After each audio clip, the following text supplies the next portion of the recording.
बहुत सुंदर विषय जो आज का हमारा है, मानव चेतना पर शिक्षा का प्रभाव। सचमुच में बहुत गहन और गंभीर विषय है और आप सब शिक्षा से जुड़े हुए हैं, तो मैं समझती हूँ कि बहुत कुछ आप इस संदर्भ में जानते हैं और आपको अनुभव भी है। ये वास्तव में जो शिक्षा है उसका प्रभाव मानव चेतना पर क्या हो, इस विषय की गहराई में प्रवेश करने के पूर्व हमें ये जानना होगा कि मानव क्या है, मानव क्या है और मानव क्यों है। तो धरती पर जो मानव है वो एक असाधारण जीव है और भगवान की इच्छा और प्रकृति की चरम तपस्या के कारण इस क्रम विकास के आरोही क्रम में वह एक भगवान की अद्भुत रचना कृति है। मानव इस धरती पर आया कैसे, तो हमें इस क्रम विकास को समझना पड़ेगा। ये प्रकृति का जो क्रम विकास है, जड़ जगत से प्राण फूटा, प्राण से वनस्पति, वनस्पति से पशु और पशु से मानव। लेकिन ये प्रकृति का जो क्रम विकास है यहीं तक पूर्ण नहीं हुआ है, इसके आगे भी मानव के ऊपर का प्रारूप अति मानव श्री मां शेरविन के अनुसार इस धरती पर आना बाकी है अभी, और उसी के लिए ये सारी की सारी तैयारी है। तो ये जो मानव क्या है, क्यों है, उसकी सत्ता क्या है, तो मानव धरती पर इसलिए है कि वो जो उसकी सत्ता के अंदर पशुत्व है, पाश्विकता है, उसको अपनी साधना से, अपनी योग शक्ति के द्वारा उसका रूपांतरण कर सके और रूपांतरण करते करते एक ऐसी विकास की प्रक्रिया से वो अपने आप को गुजारे जिसके माध्यम से उसी के अंदर से वो देवत्व का जागरण। तो ये चेतना के रूपांतरण के लिए भगवान ने इस जीव को, असाधारण जीव को, अद्वितीय अलौकिक जीव को पैदा किया। तो ये जो उसके अंदर जो एक सत्ता है, ये सत्ता क्या है, उसके अंदर जो दिव्य सत्ता है वो अभी अप्रकट है, प्रकट नहीं हुई है। लेकिन इस सत्ता को वो अपने अंदर सत्य की साधना करके विशेष पद्धति के द्वारा, विशेष पद्धति तो सबकी अपनी पद्धति है, जिसको जो पद्धति ठीक लगे, लेकिन भगवान का निरंतर हृदय में स्मरण करते हुए वो अपनी चेतना को जागृत करे और उस दिव्यत्व को अपने अंदर जागरण करने के लिए अभिप्राय प्रार्थना करे, संकल्प करे। तो ये जो है वो जागृत करके इस सत्ता को प्राप्त कर सकता है। और ये सत्ता इसीलिए है उसके अंदर कि उसके अंदर जो पाश्विकता है, अहंकार है, अज्ञान है, अंधकार है, और उसके अंदर जो कुछ भी ऐसी निम्नतम प्रकृति है उसका पूर्णतया रूपांतरण हो सके, आमूलचूल रूपांतरण हो सके, और उसके अंदर जो देवत्व है और उसकी सत्ता के अंग जो शरीर, प्राण, मन, हृदय ये है, ये सब रूपांतरित होकर उस अंतर सत्ता के निर्देशन में अपने सुगठन को प्राप्त करें, अपने देवत्व को प्राप्त करें। ये एक मात्र उद्देश्य है मानव के इस धरती पर आने का। कुल मिलाकर ये अतिमानव इस धरती पर मानव के अंदर से ही प्रकट हो, लेकिन जीवन का लक्ष्य और विशेष उद्देश्य है, उसके माध्यम से इस विशेष स्थिति को वो प्राप्त कर सकता है। तो जीवन का जो लक्ष्य और उद्देश्य क्या है, श्री मां शेरविन ने बताया है कि जीवन का एक ही मात्र लक्ष्य और उद्देश्य है कि वो अपने अंदर जो अंतर सत्ता है, जो भागवत तत्व है, उसको खोजना, पाना और वही बच जाना। लेकिन इसका सच्चा उद्देश्य जो है कि भगवान की शक्ति के बारे में सबसे पहले उसे सचेतन होना होगा कि वो क्या है, कैसे उसके प्रति वो जागरूक हो और उसका प्रयोग कैसे करे, या जो कुछ भी हमारे अंदर होता है उसके प्रति उसको संज्ञान होना पड़ेगा कि उसके अंदर जितनी भी क्रियाएं होती है ये सब क्रियाएं कहाँ से हो रही है। तो श्री अरविंद के शब्दों में हम सरल रूप से इस बात को ऐसे समझ सकते हैं कि मानव धरती पर इसलिए लाया गया है कि वास्तव में हम भगवान की संतति हैं और भगवान ये चाहते हैं कि हम उसके जैसे बने। We are sons of God must be even as he. Savitri महाकाव्य की सुंदर पंक्तियां हैं और इसी के लिए उस जैसा बनाने के लिए उसने हमको चेतना प्रदान की और चेतना विशेष के विकास के द्वारा हम उसके जैसे बन सकते हैं। हमारे अंदर ये संभावना है। तो चेतना क्या है? तो चेतना वह श्वास है जिसके द्वारा हर पदार्थ में, हर चीज के अंदर जीवन है। और चेतना के बिना हम कोई कल्पना नहीं कर सकते। चेतना के बिना हम किसी भी चीज को समझ ही नहीं पाएंगे। चेतना तो वह शक्ति है कि जो दिव्य है, ये पूर्ण सचेतन शक्ति है। ये सब कुछ जानती है, देखती है, हमको प्रभावित करती है, हमारी दिव्य प्रभु की दिव्य उपस्थिति का बोध कराती है। और इस प्रकार से वो हमारी निम्नतर प्रकृति और वातावरण को रूपांतरित करने के लिए एक अलौकिक शक्ति है और अतुलनीय एक सामर्थ्य है मानव के अंदर। तो इस प्रकार से हम समझ सकते हैं कि मानव की साधारण चेतना को उस परमोच्च तत्व से जोड़ने के लिए ये चेतना है। तो मनुष्य जैसे जैसे अपने अंदर बदलाव महसूस करता है, अज्ञान, अहंकार, अविद्या से मुक्त होता है, वैसे वैसे वो भागवत चेतना स्वतः ही उसकी सत्ता के ऊपर प्रकट होती जाती है, वृद्धिंगत होती है। और इस प्रकार से मानव देवत्व और दिव्यत्व को अपने अंदर अनुभूत करता है। इसको एक उदाहरण से अपन समझ सकते हैं। राजा भर्तरी की कथा आपने सुनी होगी। उनकी पत्नी की मृत्यु हो जाती है पिंगला की, तो वो बहुत वेदना होती है उनको, क्योंकि बड़ी सुंदर थी, रूपवान थी, सद्गुणी थी। और राजा की उसकी मृत्यु के ऊपर इतना विलाप करते हैं, पिंगला की मृत्यु के ऊपर राजा भर्तरी, कि वो फूट फूट कर रोने लगते हैं। मन पर ऐसा आघात लगता है कि मानो पागल हो जाएंगे। अचानक गुरु की दृष्टि उनकी इस दुखद अवस्था के ऊपर, स्थिति के ऊपर पड़ जाती है। गुरु ने विचार किया कि राजा मोह में अंधा हो गया है, मोह में फंस गया है, मुझे कुछ करना चाहिए।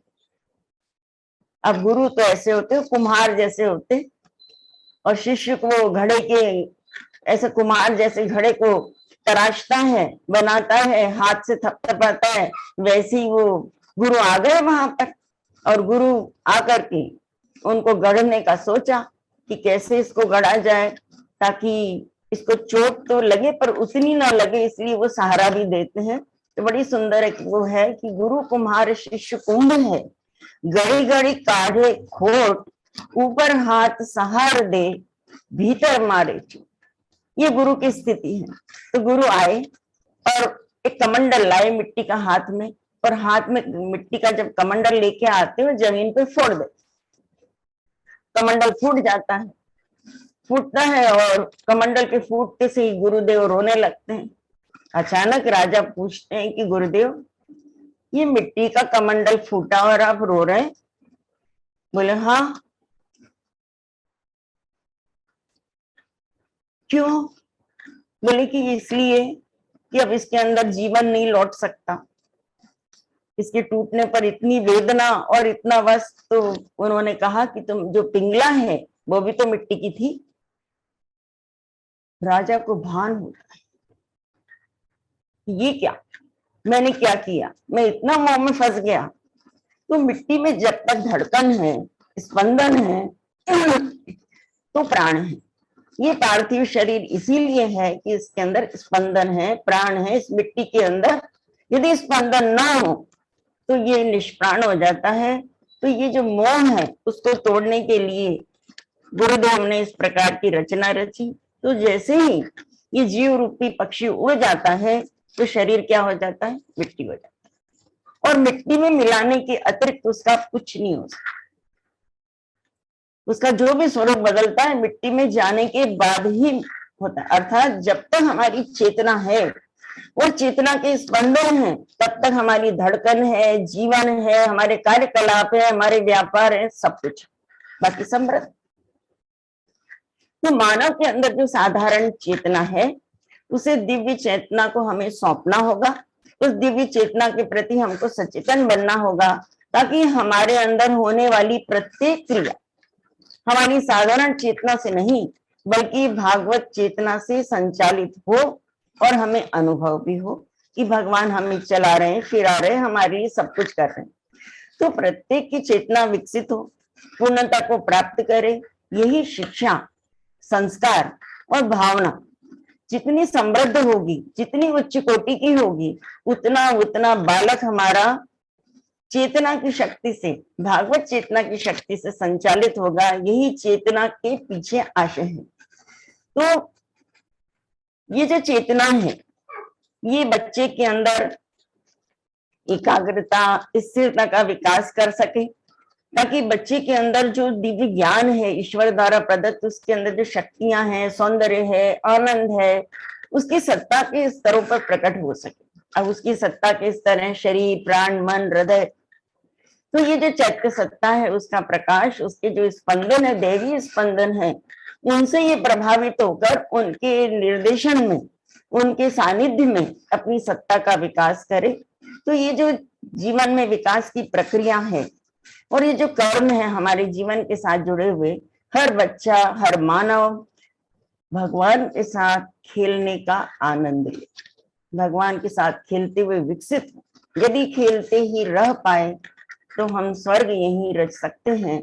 ये बहुत सुंदर पंक्तियां हैं और हमें यह अनुभव भी होना चाहिए कि हमारे जीवन में जो कुछ है, जो कुछ वो करता है, जो कुछ हम सोचते हैं, चिंतन करते हैं, उसके पीछे एकमात्र भागवत शक्ति की चेतना है और वो ही उसे सच्चे रूप में अंदर से सिखा सकते हैं, पढ़ा सकते हैं, गढ़ सकते हैं, अंदर हर चीज के लिए उसको तैयार कर सकते हैं।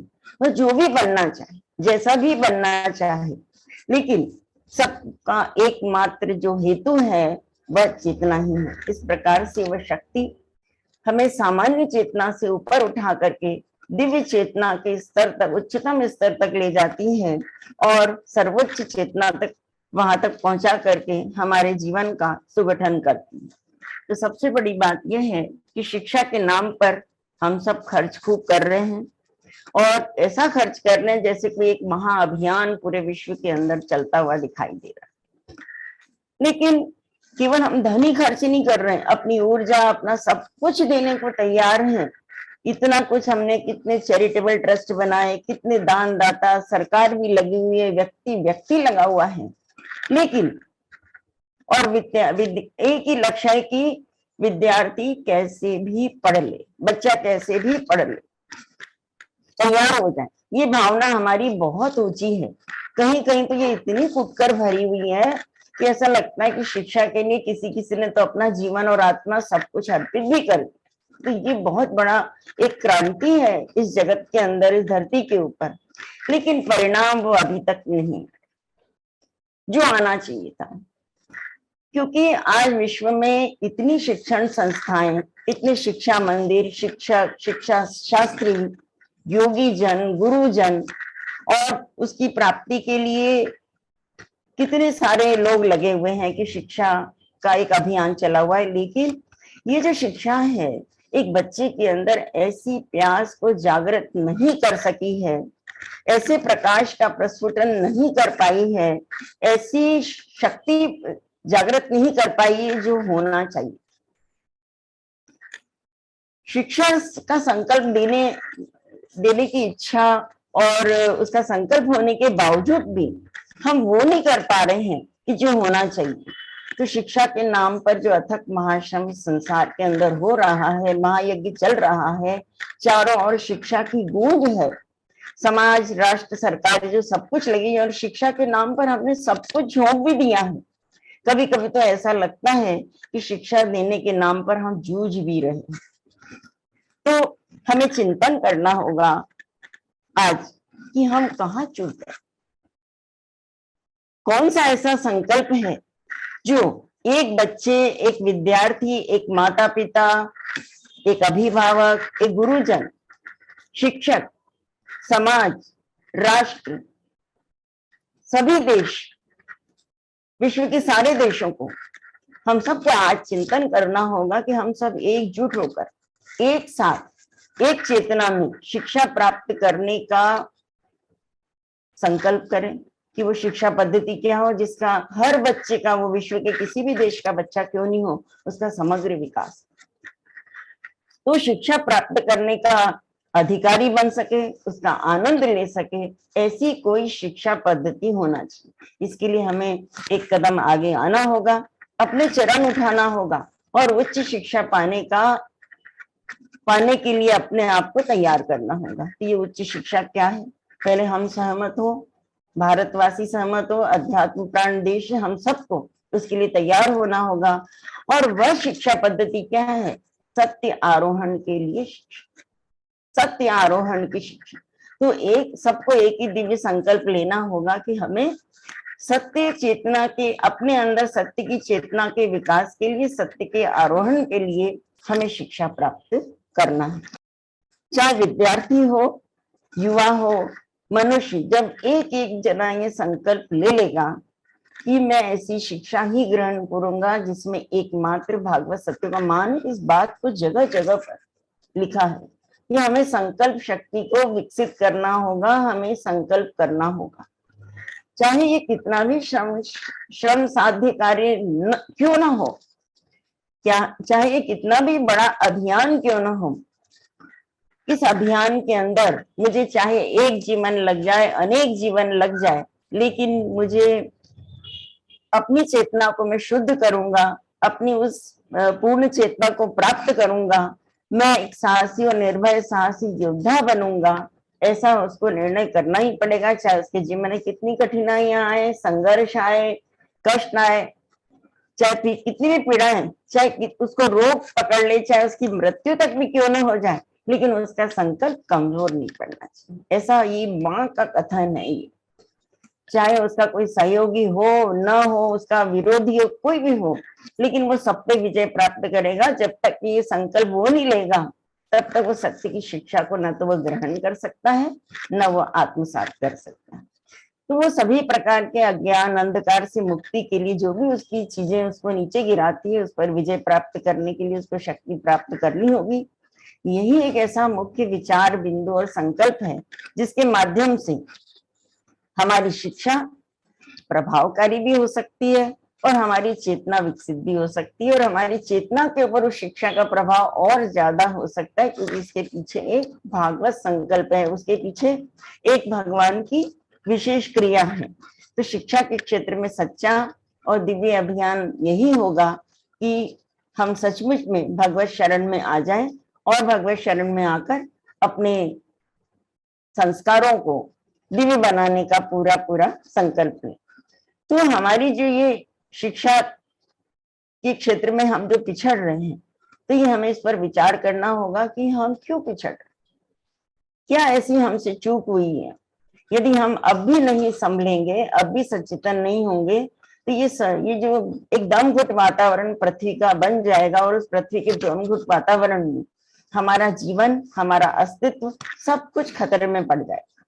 तो ये जीवन के इन खतरों से हमें मुक्ति प्राप्त करने के लिए, जीवन की कठिनाइयों पर विजय प्राप्त करने के लिए हमें एक उत्क्रांति तो करनी पड़ेगी। एक ऐसे उत्क्रांति लानी पड़ेगी शिक्षा के क्षेत्र में जहां सच्ची शिक्षा हो, और श्री अरविंद सोसाइटी के माध्यम से ही ये कार्य हो सकता है, क्योंकि श्री अरविंद की जो शिक्षा है वो एक अलग प्रकार की शिक्षा है।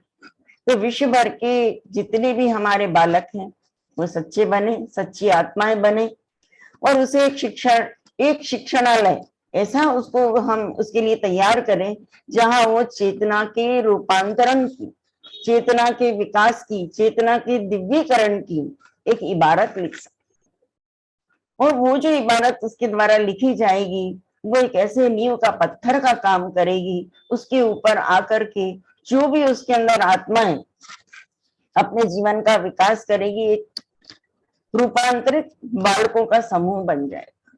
उसकी एक ऊर्जा होगी, उसका एक उत्साह होगा, उसका एक आनंद होगा, वो पूरे विश्व को प्रभावित करेगा। इसका वैश्विक परिणाम आएगा, और वैश्विक परिणाम ये होगा कि ये महासत्ता का विस्फोट जैसा हो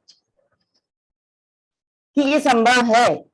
मतलब व्यक्ति व्यक्ति को कहने के लिए बाध्य होगा कि मानव में इतनी अनंत संभावनाएं हैं, इतनी क्षमताएं हैं, लेकिन हम धन, समय और शक्ति का कैसा अपव्यय कर रहे हैं। तो सबसे पहली चीज है, हमें चेतना के विकास की शिक्षा जो है वो उसको हम कैसे लागू करें, कैसे। तो सबसे पहले तो हमें ही तैयार होना पड़ेगा, ताकि जब हम तैयार होंगे तो हम उदाहरण बनेंगे, उदाहरण बन के और उस प्रकार से इस शिक्षा के को प्रसारित किया जा सकता है। श्रीमान शेरविन के संदेश हम पढ़ते हैं कई जगह कि बालक की शिक्षा में सबसे पहले माता पिता का रोल होता है, गुरु है, शिक्षक है, समाज है, शासन है, राष्ट्र है और पूरे विश्व की कोई न कोई भूमिका आवश्यक है। हम सब देख, यदि सब एक मत हो जाएं और बालक के गुण योग्यता के आधार पर उसको बनाने का संकल्प, उसका निर्माण करने की पद्धति बनाए, तो उसके गुणों के आधार पर समाज उसको जीविका के साधन सहज उपलब्ध करा सकता है। ये बिल्कुल सत्य है। और ये जो युग है ये बौद्धिक विकास का युग है। समाज, शिक्षा शास्त्री, प्रशासन सभी ने शिक्षा के क्षेत्र में क्रांति लाने के लिए बहुत सारे कार्य किए, कई कार्यक्रम चलाए हैं, किंतु श्री अरविंद कहते हैं वो पर्याप्त नहीं। क्यों पर्याप्त नहीं? सब ये मान बैठे कि शिक्षा जीविका का साधन है और शिक्षा इसके अतिरिक्त और कुछ मनुष्य धन कमा ही नहीं सकता है।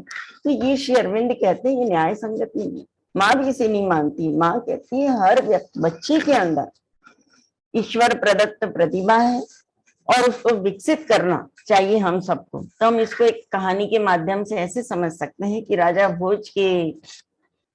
भोज बड़े ही साहित्य प्रेमी थे और सरस्वती के उपासक भी थे, इस बात को तो हम सब जानते ही हैं। तो उनके जो दरबार में वहीं पर एक प्रतिभावान जुलाहा रहता था, वो बहुत सुंदर कपड़ा बनता था। एक दिन राजा ने उसे दरबार में बुलाया और आदेश दिया कि साहित्य अर्जन कर। शौक गया, पढ़ा लिखा नहीं था, सोच में पड़ गया, थोड़ा सा घबरा भी गया, लेकिन वो बहुत बहादुर था। उसने राजा को तुरंत कहा, राजा से प्रश्न किया, राजा कवयामी वयामी यामी,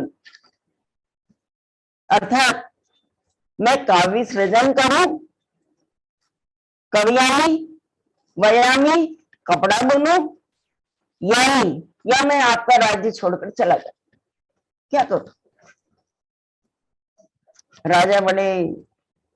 राजा तो राजा ही होते, उनका दिमाग भी राजा होता है। और जो राजा ने बहुत ही बुद्धिमत्तापूर्ण निर्णय लिया और उससे कहा, करदो ही चलाओ, तुमको जो भगवान ने प्रतिभा दी है, जो गुण दिया है, वही काम तुम कर।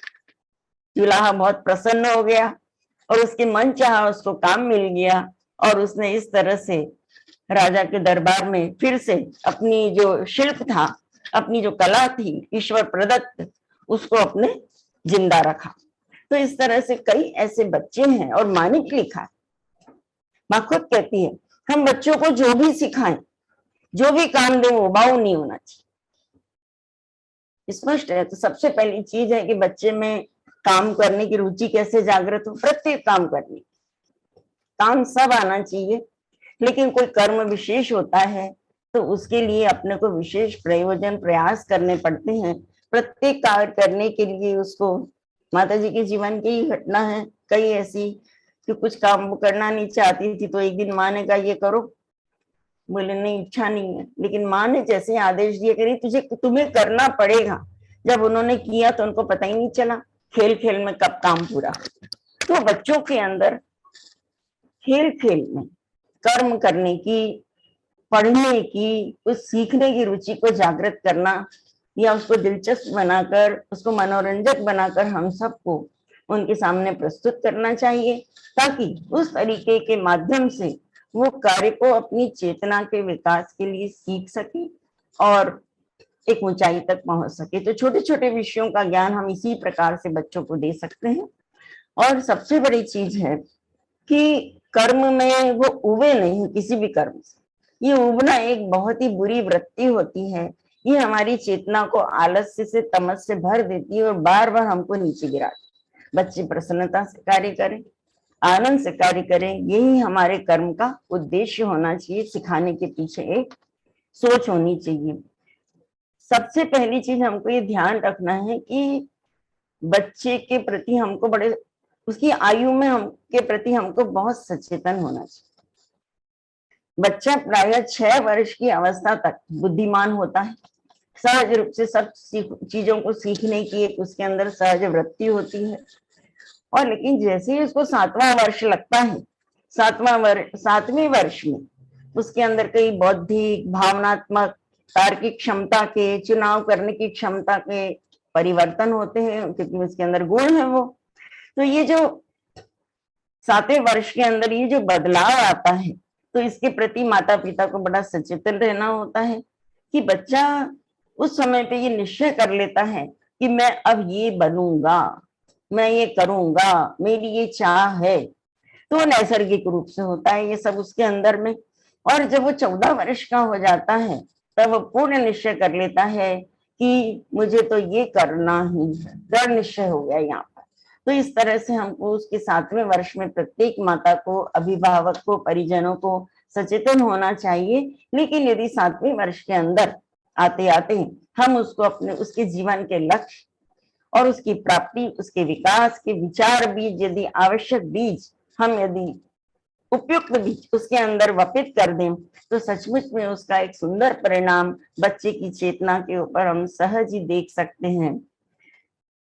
अब हम बच्चों को शिक्षा और संस्कार देने का यानी उसके निर्माण करने के कुछ अलग अलग तरीके अपनाते हैं, लेकिन जो भावना हमारे अंदर होती है, जो जिस भावना से, जिन स्पंदनों से हम उनको सिखाते हैं, या जो स्पंदन हम सिखाते समय छोड़ते हैं, अच्छे या बुरे, बच्चे भी वैसे ही बन जाते हैं।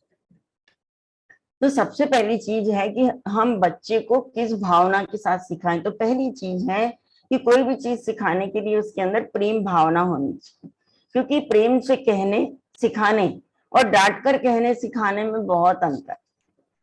तो बच्चे हमारी आंखों की भावना, भाव और भाषा को अच्छी तरह जानते हैं, हमको बहुत बारीकी से देखते हैं कि हम किस प्रकार से, किस मूड में उनको सिखा रहे हैं। तो वो हमारा एक तरह से दर्पण बन जाता है। तो हमको बड़ा सतर्क रहने की जरूरत है कि इस तरह से वो हमारे उनके बीच में कड़ी बन जाती है। वो हमारे लिए एक आकलन कर लेते हैं कि अच्छे हैं, ये बुरे हैं, ये टीचर अच्छे हैं, टीचर ठीक नहीं है। तो इस तरह से हमारे और उनके बीच में एक पवित्रता का संबंध हो। इस दृष्टि से जरूरी है कि हम उनको सच्ची शिक्षा के संस्कारों की ओर आकर्षित करें। तो जब वो सच्ची शिक्षा का आशय समझ जाएगा, तो उसके अंदर बुरा संस्कार कैसे उत्पन्न हो सकता है? बिल्कुल नहीं हो सकता। लेकिन अभी तो उसके अंदर क्या है? जानने की भूख है, सीखने की भूख है, वो भूखा प्यासा है, उसको भोजन चाहिए।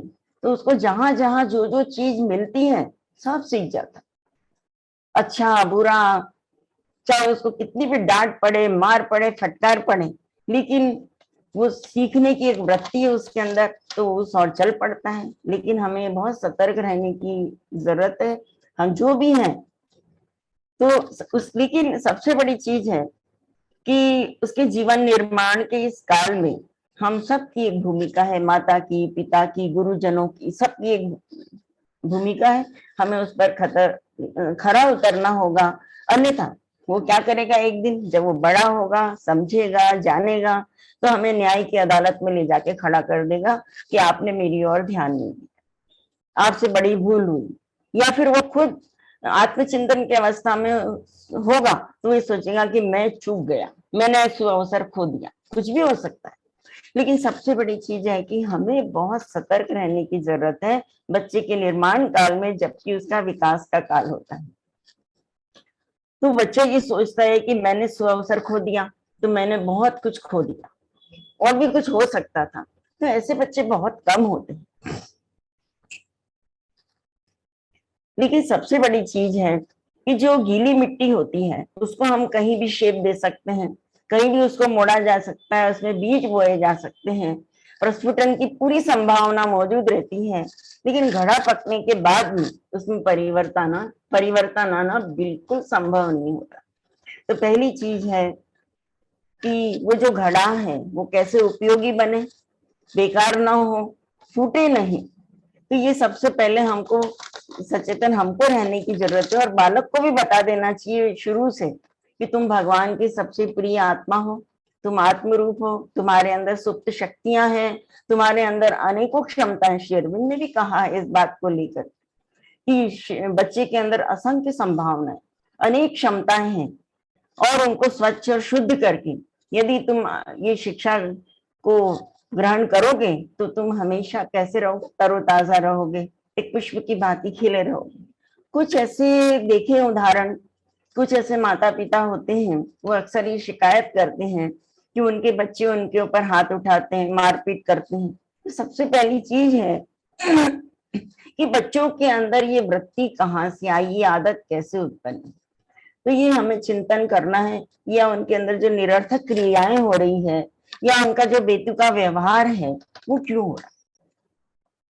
वो इसीलिए हो रहा है कि सबसे बड़ी चीज है कि वो किसी न किसी के संपर्क में है।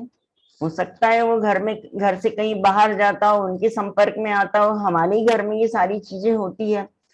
तो सबसे पहली चीज है चरित्र निर्माण और दिव्यीकरण के क्षेत्र में उसको हमें ऐसे लोगों के संपर्क में लाना होगा जो उसको सही राह दिखा सके। ऐसे संपर्क से बचाना होगा कि जो उसकी चेतना को नीचे गिराते हैं। तो सबसे पहले है कि किसी भी विषय को सीखने के लिए उसके अंदर रुचि उत्पन्न करना बहुत जरूरी है, ताकि वो व्यस्त रहे और आनंद ले सके। तो इस प्रकार से हम अपनी शिक्षा को प्रभावी बना सकते हैं, उसको सिखाकर, सचेतन होकर के। अब हमें उसको ये भी बताना होगा कि जो उसका व्यक्तित्व है या अस्तित्व है, उसका कारण क्या है। तो ये बताने के लिए हमको उसको बताना होगा कि उसके अंदर जो भगवान की शक्ति है, तो उसके बिना न तो वो कुछ जान सकता है, न सीख सकता है, न कर सकता है, न बन सकता है, और यहाँ तक कि वो उपयोगी भी नहीं हो सकता। तो जब ये एक गूढ़ रहस्य वो जान जाएगा कि उसकी सत्ता के अंदर एक सुपरामेंटल शक्ति है, कोई दिव्य शक्ति है, तो जब ये बात उसकी चैत्य सत्ता की गहराई के अंदर प्रतिष्ठित हो जाएगी, बैठ जाएगी, तो कोई ऐसी शक्ति नहीं है जो उसको हिला सके। लेकिन ये बीज तो हमको ही डालना है।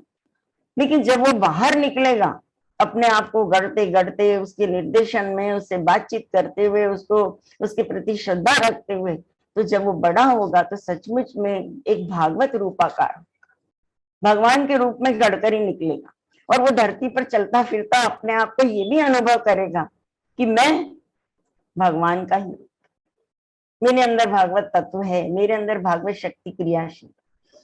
तो सबसे बड़ी चीज है कि जब बच्चा पैदा होता है, हमने देखा कई के बच्चे तो ऐसे प्रतिभाशाली होते हैं और कई चीजों से ऐसी बहुत ही जो खतरनाक चीजें होती है उनसे खिलौनों की तरह खेलते रहते।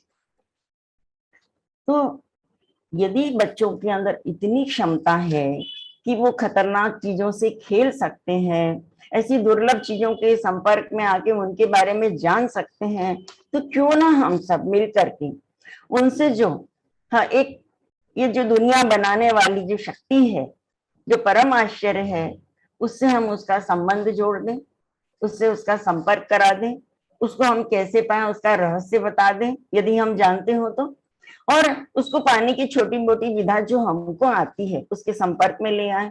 तो सचमुच में वह दिन दूर नहीं होगा कि जो एक छोटा सा बच्चा जो कुछ नहीं जानता है, संपर्क में आकर के सब कुछ जानता है। तो ये जो हमारा जीवन है, ये शिक्षा से भिन्न नहीं है, शिक्षा जीवन से भिन्न नहीं है। शिक्षा और जीवन का उद्देश्य बहुत ही, यदि हम देखें तो शिक्षा हम जीवन के विकास के लिए, चेतना के विकास के लिए प्राप्त करना चाहते हैं, लेकिन एक आंतरिक सामर्थ्य के अनुसार सबका विकास होता है। किसके अंदर कितनी क्षमता, यदि आंतरिक सामर्थ्य यदि उसके अंदर है ही नहीं और हम उसको पढ़ाए जा रहे हैं, उसको दिए जा रहे हैं, तो फिर ये तो ऐसा होगा कि हम घड़े के ऊपर पानी डाल दें, पानी भर चुका है और हम पानी डालते ही जा रहे हैं, डालते ही जा रहे हैं। तो बच्चे को इस योग्य बना देना कि वो मानव जीवन के उद्देश्य को समझ सके कि वो धरती पे क्यों आया है, और वो ये भी समझ सके कि ये मनुष्यता का जो चरम आदर्श है वो क्या है, मैं एक सच्ची आत्मा कैसे बन सकता हूँ। तो शिक्षा वास्तव में उसको सर्वशक्तिमान के बारे में सब कुछ बताती है, पढ़ाती है, सिखाती है। देखिए, हमें आजादी के बाद के पूरे 75 वर्ष पूरे हो चुके हैं, लेकिन आज हमको ये चिंतन करना होगा कि आजादी मिलने के बाद तो हम आ जाते हैं, हमारे ऊपर तो कोई था ही नहीं, लेकिन आजादी के इन 75 वर्षों के बाद हमने समग्र शिक्षा और आत्म शिक्षा पर यदि हम प्रारंभ से ही ध्यान देते, शुरू दिन से ही, क्योंकि हमारे भारत की तपोभूमि के अंदर तो ये कूट कूट कर भरी थी।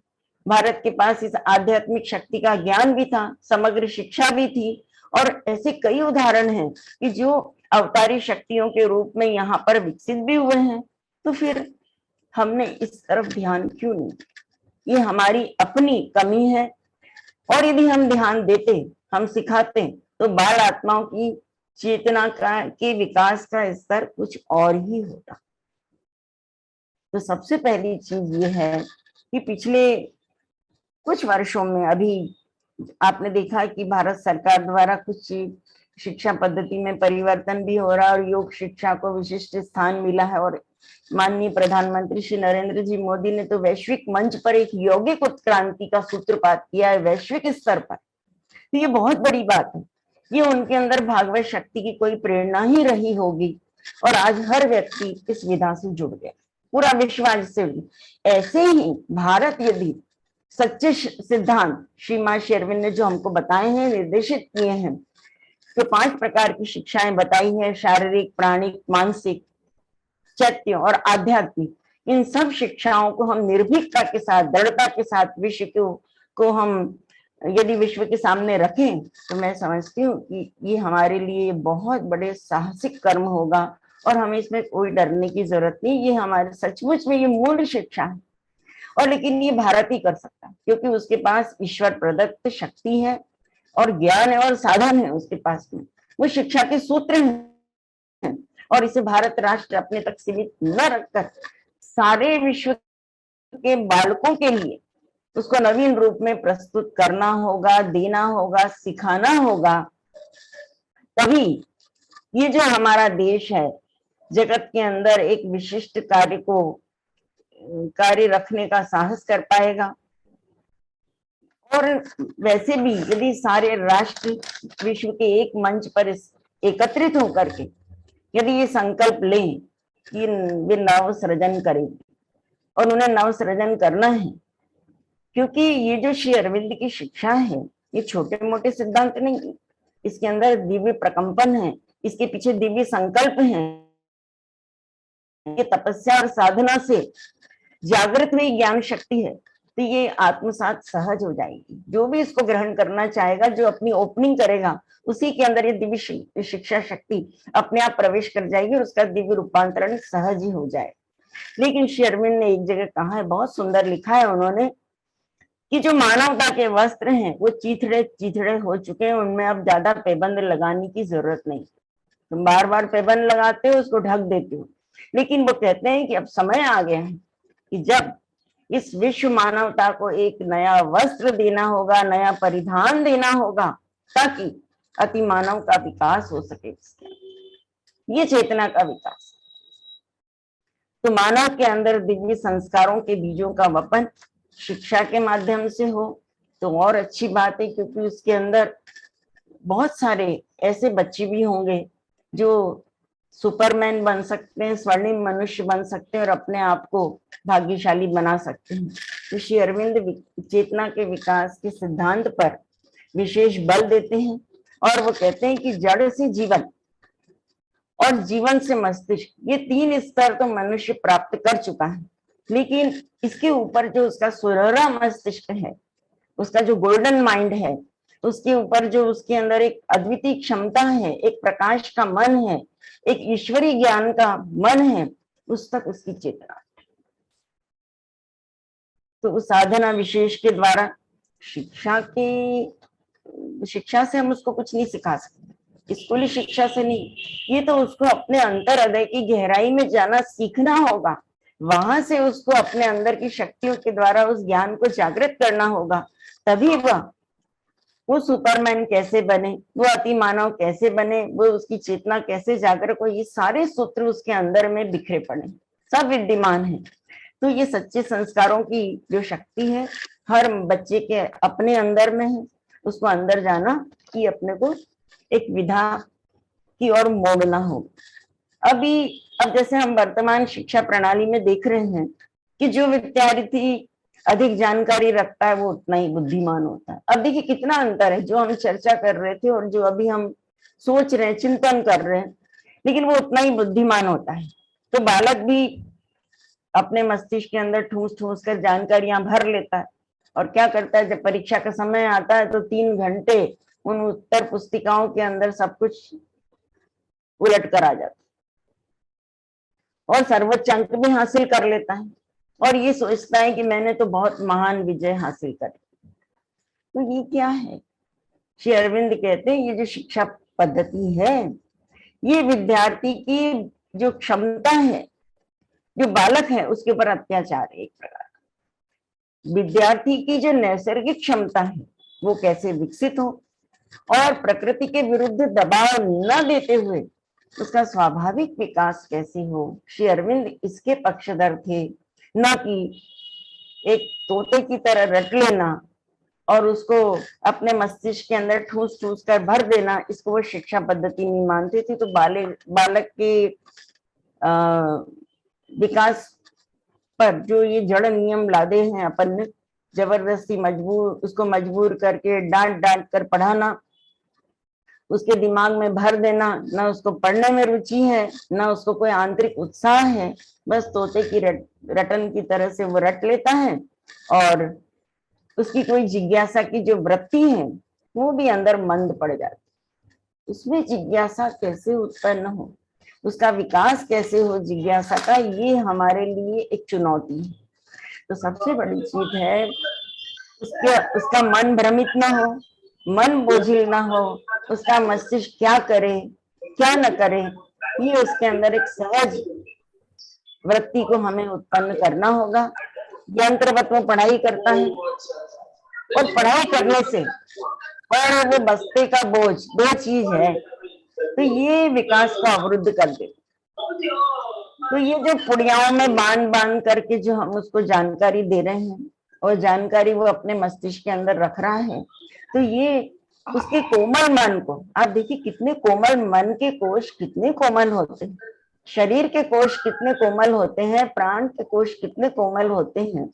शरीर को जब चोट लगती है तो उसको जब कितना रक्त बहता है, कितनी उसके शरीर के अंदर विकृति आ जाती है, हम उसकी कल्पना कर सकते हैं। लेकिन मन को चोट लगती है तब वो दिखाई नहीं देता, वो धीरे धीरे तब दिखाई देता है कि जब किसी के अंदर अवसाद, निराशा, भय आ जाए, वो भी बहुत बाद में। तो ये मन धीरे धीरे निरुत्साहित हो जाता है, भयभीत हो जाता है, और अनावश्यक दबाव से मन की जो नैसर्गिक क्षमता है वो बच्चा खो देता है, और वो चेतना के बदलने के बारे में तो वो सोच ही नहीं सकता। इस तरह से हमारा सारा श्रम बेकार चला जाता है। तो उसकी चेतना बदले, ऐसी शिक्षा हमको देने की जरूरत है जो उसके, और सबसे बड़ी चीज है शिक्षा पद्धति ऐसी होना चाहिए, शिक्षा संस्कार ऐसे होना चाहिए जो बच्चे के अंदर दरिद्रता को नहीं फैले, गंदगी को नहीं फैले। कर्म में सुव्यवस्था, कर्म में स्वच्छता, हर चीज में निपुणता, या निपुणता कम से कम पूर्णता, जो भी वो करे पूर्णता से करे। तो ये जो संस्कार हैं उसकी चेतना को रूपांतरित करने में बहुत सहायक होंगे, और उसका आंतरिक जो हृदय है वो उसे उदार बनाएगा, समृद्ध बनाएगा, और वो एक दिन कर्म की शिक्षा लेते लेते और चेतना के विकास के सिद्धांत को अपने सामने रखते रखते एक दिन वो सचमुच में बिना हिसाब किताब के भगवान को अपने आप को दे। ये शिक्षा का सच्चा सिद्धांत कि वो दे दे अपने आप को भगवान की, फिर ये ना सोचे कि मैं कहाँ गिरूंगा, कहाँ पड़ूंगा, कौन मुझे उठाएगा। अरे इतनी बड़ी दुनिया को उठाने वाला तुझे तो उठा ही लेगा। तो ऐसी शिक्षा प्राप्त करके वो दुनिया का सबसे धनी, समृद्ध और सशक्त आत्मा बन सकता है। यदि एक बच्चे के पास में सारे बाह्य साधन हैं और यदि उसके पास में सच्ची शिक्षा नहीं है, उसके अंदर जिज्ञासा नहीं है, उसके अंदर ग्रहणशीलता नहीं है, चेतना के विकास की अभिप्सा नहीं है, अपने आप को जानने की शक्ति भी नहीं है, तो ये सब प्रगति की चाहनी है कि ये सब क्या, कितना निर्धन है वो, और इसके विपरीत वो कितना धनी है। तो उसे दिव्य बनाने के लिए सबसे पहली चीज है उसको जितने भी कर्म हैं वो योग की भावना के द्वारा कराए जाना चाहिए, और इस सिद्धांत के द्वारा कि योग कर्मसु कौशल, प्रत्येक कर्म को वो कुशलता पूर्वक और योग की स्थिति में स्थित होकर करे, यही सच्ची शिक्षा का कर्म सिद्धांत है। और वो जो कर्म उस चेतना में जब वो करेगा तो उसके अंदर अचंचलता होगी, उसके अंदर एकाग्रता होगी, उसके अंदर शांति होगी, और उसके अंदर ये विश्वास होगा कि कर्ता मैं नहीं हूं, कर्ता मेरे अंदर भागवत शक्ति है। तो इसी सच्ची शिक्षा को देने के लिए श्री अरविंद का इस पृथ्वी पर अवतरण हुआ, और चेतना के विकास की योग धारा को, इस योग धारा को हमें हर बच्चे के अंदर उतारना है। यही एक ऐसी योग धारा है जिसके माध्यम से प्रत्येक बच्चे का सौंदर्य स्वतः खिलेगा, और सत्ता पे पड़े हुए जितने भी आवरण हैं वो अपने आप से हट जाएंगे। बच्चे के अंदर नव जन्म होगा, और ये नव जन्म ही उसको उसकी शिक्षा के प्रभाव को उसकी चेतना पर डालेगा। चेतना उसकी विस्तारित होगी, चेतना उसकी खिलेगी, और खुल करके भगवान की चेतना के साथ में संयुक्त होकर उसे भगवान का रूप ही बनाएगी। वह हो जाएगा भागवत शक्ति का एक चलता फिरता यंत्र। इस बात को हमें भी समझना है और बच्चे को भी समझाना है। सबसे पहली चीज है कि हमारे पास जीवन जीने की सच्ची कुंजी होना चाहिए। यदि वो कुंजी है हमारे पास में, यदि हमारे पास में जीवन के को निर्देशन करने वाला कोई आत्मा है, पुस्तक है, कोई साधन है, कोई ऐसी चीज है, तो सचमुच में हम बहुत भाग्यशाली। हमारे जीवन की समस्याओं का हमें समाधान दे सके, जो जीवन जीने के सूत्र बता सके, जीवन को कैसे दिव्य बनाया जाए उस दिशा में हमको ले जा सके। लेकिन क्यों? क्योंकि सीधी सी बात है, हम पाश्विक चेतना से आए हैं, पशु से आए हैं, और हमें दिव्य बनना है। तो हमें ऐसी आत्माओं के संपर्क में आना सीखना होगा जो हमें सहज रूप से उस दिव्य के संपर्क में ला करके और हमें वह बनने के लिए तैयार कर सके। अब यदि हमें शिक्षा के स्तर को सुधारना है तो श्री अरविंद की जो योग शिक्षा है, जो समग्र शिक्षा है, उसके कार्यक्रम को हमें निर्भीकता के साथ में प्रस्तुत करना कि जो हमारे अंदर अंतरात्मा है वो क्या है, चैत्य तत्व ये क्या है, ये ज्योति क्या है, ये शक्ति क्या है, और हम जीवन के जो हमारे कष्ट हैं, युद्ध है या विषमता है, उसके अंदर हम इन युद्धों के नेता कैसे बन सकते, ये सबको सिखाती है। तो ये जो ज्ञान है, इसके लिए हर बच्चे के अंदर प्रेम की भावना का उदय हमको करना है। बच्चा उस ज्ञान से प्रेम करे और निस्वार्थ भाव से करे, उत्साह के साथ करे कि मुझे तो इस ज्ञान को प्राप्त करना ही है, चाहे मुझे कुछ भी हो, मैं तो इसको प्राप्त करके रहूं। आज हम देखते हैं कि बच्चे डिग्री लेना चाहते हैं, ले, कोई बुराई नहीं है, सच्ची शिक्षा के भी अभिप्सु बने साथ साथ। तो डिग्री लेना एक अलग बात है, लेकिन सच्ची शिक्षा को प्राप्त करना और उसके लिए अभिप्सा करना बिल्कुल अलग बात। तो आजकल शिक्षा के क्षेत्र में ये देखने को आता है कहीं कहीं तो कि बच्चा एक साल जिस विषय की शिक्षा को ग्रहण करता है, दूसरे वर्ष वो शिक्षा उसके कोई काम की नहीं होती। क्या फायदा ऐसी शिक्षा देने से? उसे प्रारंभ से उसी विषय की शिक्षा दी जाए, उसी विषय के बारे में पूर्णता प्रदान की जाए जो उसके जीवन के अंदर उसको किसी एक उस विषय के बारे में एक अथाह ज्ञान की ओर ले जाए। लेकिन नए नए विषय पढ़ करके वो सीखने की चक्की में पिसता जा रहा, और ऐसी पिसाई होती है, ऐसी पिसाई तो उसका समय बर्बाद होता है, ऊर्जा बर्बाद होती है, और उसको कुछ भी हासिल नहीं होता। रटना, याद रखना और वो स्मृति यंत्र उसका बोझिल हो जाता है। और कभी तो कई बच्चे तो मैंने ऐसे भी देखे, बोले कि हमारा सर दर्द होता है, क्या करें, इतना पढ़ना पड़ता है। तो ये सब चीजें जो है हम सबको चिंतन मनन करने की, ये ऐसा नहीं कि हमारा दायित्व नहीं, हमारा भी दायित्व इस क्षेत्र में। हमें सबको बारीकी से चिंतन करना होगा कि हमें जो शिक्षा दे रहे हैं उसके अंदर हमें क्या परिवर्तन लाना है, हमें क्या ऐसी चीज करना है कि बच्चा उपाधि भी प्राप्त करे, डिग्री भी प्राप्त करे, लेकिन वो सच्ची शिक्षा को भी आत्मसात करे, अपने जीवन का अंग बनाए, और वो सच्ची शिक्षा के प्रभाव से अपनी जो विषय की शिक्षा है उसको चेतना के विकास तक ले। कभी कभी ऐसा भी देखने में आता है, बच्चे डिग्रियां प्राप्त कर लेते हैं लेकिन छोटे छोटे कर्म उनको करना नहीं आता। बिल्कुल नहीं आते।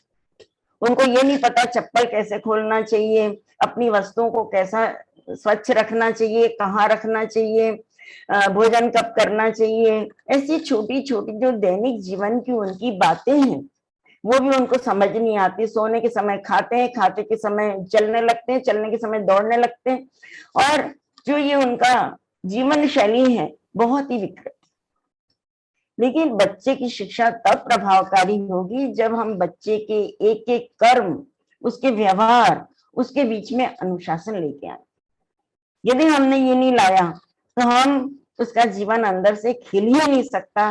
ना तो वह सचेतन आत्मा बनेगा, ना अंदर से जागृत होगा, और आंतरिक जो ज्ञान शक्ति की धारा है उसके प्रस्फुटन की तो हम कल्पना भी नहीं कर सकते। तो सबसे पहली चीज है कि हम उसके आंतरिक विकास के प्रति सचेतन बने। श्री अरविंद कहते हैं कि शिक्षा का एकमात्र लक्ष्य है। लक्ष्य क्या है? ये जो विकसित होती हुई आत्मा है उसके अंदर जो कुछ भी सर्वोत्तम है उसे प्रकट करना, उसका उदात्त उपयोग करना, उसके लिए उसे तैयार करना और पूर्ण बनाना, ये शिक्षा का कितना महान उद्देश्य। श्री अरविंद जैसे ऋषि ही इतना विशाल उसका जो उद्देश्य वो बता सकते हैं, क्योंकि वो उद्देश्य को अंदर की गहराई से देख रहे हैं, समझ रहे हैं, जान रहे हैं। उन्होंने अपने जीवन में किया है, अपनी शिक्षा के माध्यम से, अपने संस्कारों के माध्यम से। वो कहते हैं शिक्षण कहीं भी बाहर से लादा नहीं करना चाहिए। बच्चे लादने वाला शिक्षण क्या विकास करेगा? ज्ञान तो उसकी आत्मा के अंदर भरा पड़ा है, शिक्षक को केवल उसे जागृत करने की जरूरत है। शिक्षक यदि उससे भागवत चेतना से संपर्क करा दे, उसके लिए दृढ़ संकल्प करे, उसको संकल्प करना सिखाए, तो कोई भी ऐसा बालक नहीं है विश्व के अंदर कि वो प्रतिभा को विकसित नहीं कर सकता या भगवान की सहायता से वो उस चीज को नहीं पा सकता जो पा सकता।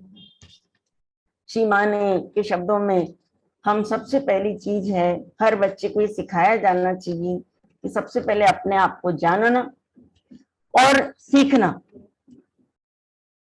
क्या सीखना? कि बच्चा क्या है, मैं क्या हूं, मैं क्यों हूं, मैं कौन हूं और मैं क्या कर सकता हूँ। लेकिन मैं जो कुछ कर सकता हूँ वो कैसे कर सकता हूँ। यदि ये आरंभ कर लिया जाए, कब? जब बच्चा जन्म लेता है। जन्म काल से ही माता पिता को सचेतन होना चाहिए कि बच्चा क्या है, हम अपने बच्चे को कैसे तैयार करें, कैसे लाएं। तो ये सच पूछा जाए तो ये जो शिक्षा है वो इस तरह से प्रभावी हो सकती है कि माता पिता उसके जन्म काल से ही सचेतन हो जाए और वो अपने अंदर जो बच्चा है, जो ला रहे हैं, जिसको गढ़ रहे हैं, जिसको संस्कार देना चाहते हैं, तो जन्म लेने वाला जो बच्चा है, प्राय ऐसा कहा जाता है कि माँ के स्वभाव का उसके ऊपर बहुत प्रभाव होता है। माँ जो चिंतन करती है वो बच्चा वैसा ही बनता चला जाता है। लेकिन वास्तव में देखा जाए तो माता और पिता दोनों के चिंतन का परिणाम बच्चे के ऊपर आता है। दोनों ही इसके लिए उत्तरदायी होते हैं। माता का चिंतन, संकल्प और अभिप्सा तो है ही, लेकिन पिता का भी चिंतन, माता पिता के दोनों के आदर्श, दोनों के संकल्प एक प्रभावकारी और अनुकरणीय प्रभाव बच्चे की चेतना के ऊपर डाल सकते हैं और बच्चा भी उन गुणों से आकर्षित होकर ये सीख सकता है कि मुझे क्या होना है, मुझे क्या होना चाहिए और मुझे क्या होकर मेरा आगे का जो कर्म है वो क्या करना है मुझे। तो इस प्रकार से वो शक्ति को जागृत करता है। यदि हम इसमें कुछ चीजें और जोड़ दें कि भाई जैसे माता पिता सचेतन है, वो बच्चे को जन्म दे रहे हैं, लेकिन जब एक युवक युवती है उनके विवाह का समय आता है तो विवाह के सच्चे प्रयोजन को भी वो जाने कि वो पार्श्विक क्षुधा तृप्ति के लिए, बहाना बनाने के लिए विवाह तो नहीं कर रहे, या विवाह कोई केवल बच्चे लाने के लिए विवाह तो नहीं कर रहे हैं। वे विवाह क्या इसलिए कर रहे हैं कि वो विश्व के कल्याण की भावना है उनके अंतर में, तो या केवल घर में बच्चा आना चाहिए इसलिए विवाह कर रहे हैं, या अपनी वासना पूर्ति के लिए विवाह कर रहे हैं, या असाधारण जीवात्मा को धरती पर लाने के लिए विवाह कर रहे हैं। क्या है उनका प्रयोजन? जब तक ये स्पष्ट नहीं होगा तब तक ये जो शिक्षा है, ये हमारे संस्कार हैं, ये हमें कुछ भी नहीं दे सकते, बिल्कुल स्पष्ट होना चाहिए।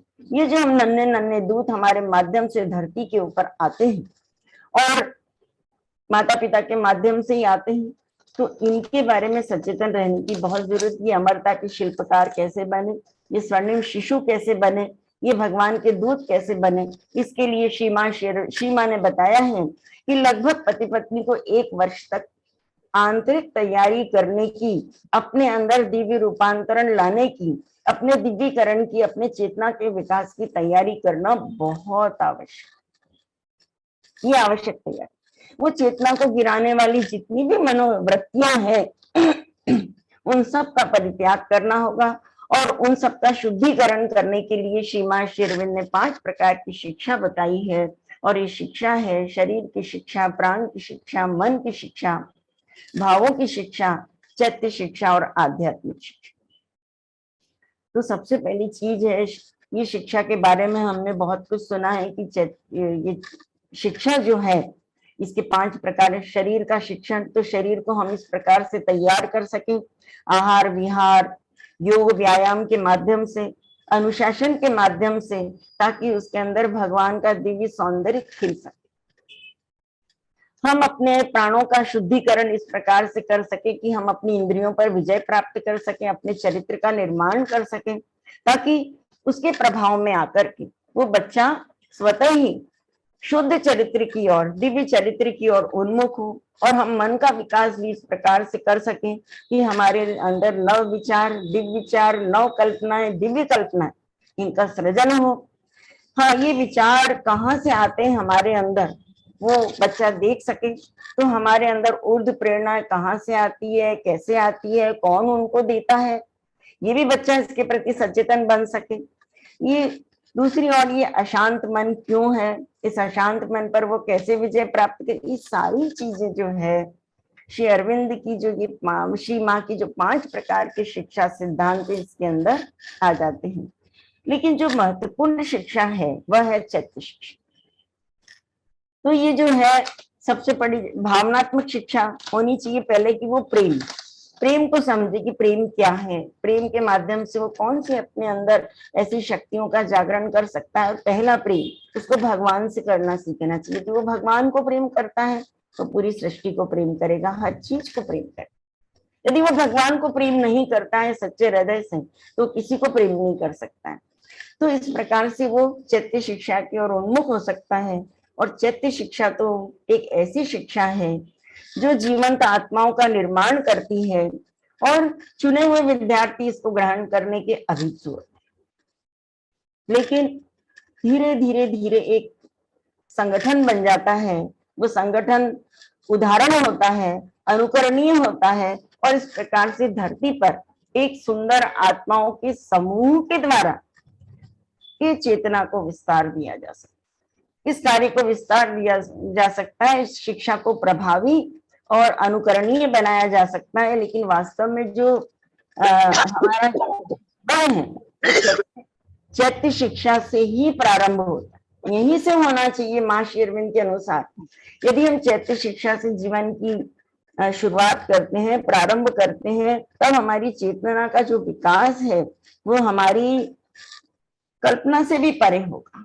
लेकिन यदि हम सोचते हैं कि छोटी मोटी शिक्षाएं बच्चे को दे दें और बच्चा विकसित हो जाएगा, तो ये हमारी बहुत बड़ी भूल है। तो हमें सबसे पहले, चाहे वो कितना भी छोटा बालक हो, यदि उसको अज्ञान, अंधकार और ऐसी अंदर की दुष्प्रवृत्तियों से मुक्त करना है, तो सबसे पहले हमें उसको चैत्य शिक्षा को अपने संकल्प के माध्यम से, फिर धीरे धीरे उसको उसके सिद्धांतों के माध्यम से, अपने उदाहरण के द्वारा उसके जीवन में प्रवेश कराने की तैयारी करनी होगी।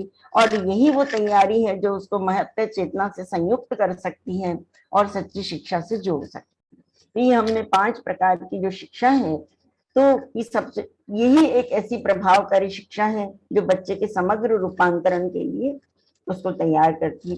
लेकिन एक चीज है कि आजकल जो शिक्षा के नाम पर एक रोग फैला हुआ है, और रोग ये है कि सबसे पहले बच्चा, हम देखते हैं हर घर में बच्चा तैयारी करता है, ये एग्जाम पास करनी है तो मुझे ये तैयारी करनी है, और इसके लिए वो केवल उसका उद्देश्य क्या है, उसका उद्देश्य होता है मैं तैयारी कर लूं, इसमें मुझे प्रवेश मिल जाए और प्रवेश के बाद मैं इसको जल्दी जल्दी पूरा कर लूं, धन कमा, खूब सारा धन कमाना चाहता है।